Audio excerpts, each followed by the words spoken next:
श्री शिवाय नमस्तुभ्यम दोस्तों, स्वागत करती हूँ आपका आपके अपने चैनल शिव भक्ति मार्ग में।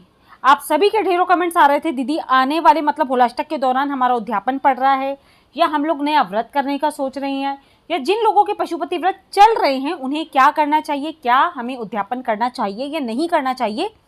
तो बहुत सारा असमंजस्य की स्थिति बनी हुई थी, बहुत सारे मन में विचार आ रहे थे सभी के कि इस दौरान हमें क्या करना चाहिए, क्योंकि आप सभी जानते होंगे होलाष्टक को एक ऐसा समय माना जाता है कि जिस समय हमें कोई भी ऐसा कार्य नहीं करना चाहिए जो कि पूजनीय होते हैं, जैसे कि किसी भी बड़े व्रत का उद्यापन हो गया। क्योंकि देखिए 5 पशुपति व्रत एक मनोकामना पूर्ति के लिए संकल्प माने जाते हैं, क्योंकि इन 5 व्रतों में हम अपनी मनोकामना महादेव से कहते हैं और ये हमारे लिए बहुत विशेष महत्व भी रखते हैं।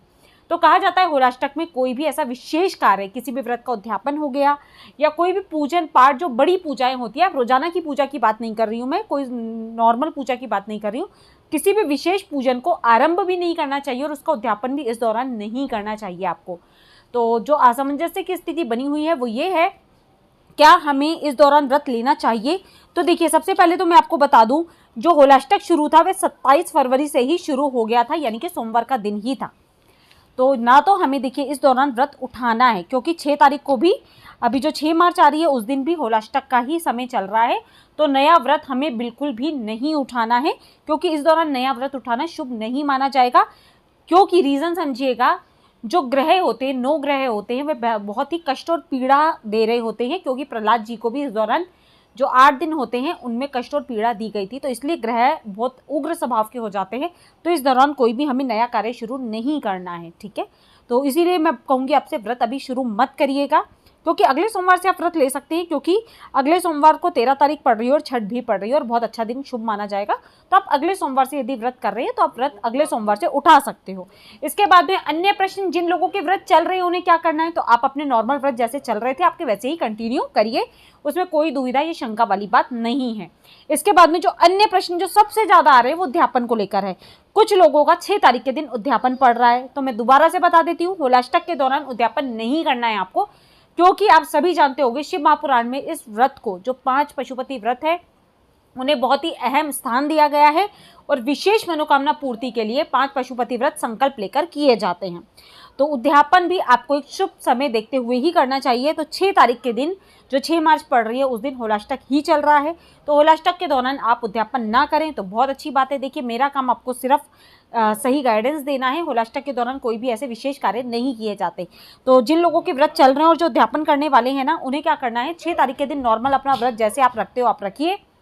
पूजा वगैरह यदि आप देखिए चाहें तो नॉर्मल पूजा करिए, शाम को दीपक वगैरह मत लेकर जाइएगा। अगर आपका आखिरी सोमवार पड़ रहा है तो उस सोमवार को छोड़कर आप अगले वाले जो 13 तारीख के दिन सोमवार पड़ेगा, 13 मार्च के दिन पड़ेगा, आप उस पर उद्यापन कर दीजिएगा।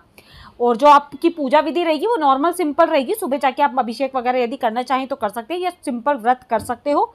व्रत किस तरह से करना है सारी विधि आपको चैनल पर दी हुई है, नहीं पता हो तो एक बार देख लीजिएगा। व्रत नहीं करने का अर्थ ये है कि शाम को प्रसाद और दीपक नहीं जाएंगे, क्योंकि विशेष पूजा आपकी सुबह शाम दोनों समय की मानी जाती है। शाम को जब हम दीपक और प्रसाद लेकर जाते हैं तभी हमारा व्रत पूर्ण माना जाता है। तो आप यदि आगे बढ़ाना चाह रहे हैं 6 तारीख को, क्योंकि होलाष्टक है इसलिए उद्यापन नहीं होगा, तो आप 13 तारीख को उद्यापन अपना विधि विधान से कर सकते हो। उद्यापन कैसे करना है वो भी आपको पता ही होगा। एक थाली में हमें 6 दीपक, प्रसाद, 108 की सामग्री में फूल, मिश्री ले जा सकते हो आप, कोई फूल ले जा सकते हो, हरे मूंग ले जा सकते हो, अक्षत ले जा सकते हो, कोई ड्राई फ्रूट या मखाने रख के ले जा सकते हो। वो 108 की सामग्री हमें भगवान के ऊपर अर्पित करनी होती है। आप 108 बेलपत्र भी ले जा सकते हो। उसके बाद नारियल पर दक्षिणा रख के कलावा लपेट के आपको पंडित जी को दे देना है या मंदिर में छोड़ देना है। चाहे पंडित जी हो तो सीधा सामान भी आप दे सकते हो। इस तरह से आपको उद्यापन कर देना है। तो उद्यापन की पूरी विधि भी मैंने चैनल पर दी हुई है, और यदि अभी तक आपने मेरे चैनल को सब्सक्राइब नहीं किया है तो शिव भक्ति मार्ग को जरूर सब्सक्राइब कर लीजिएगा। मिलते हैं अपने नेक्स्ट वीडियो में, तब तक के लिए श्री शिवाय नमस्तुभ्यम। जय माता रानी दोस्तों।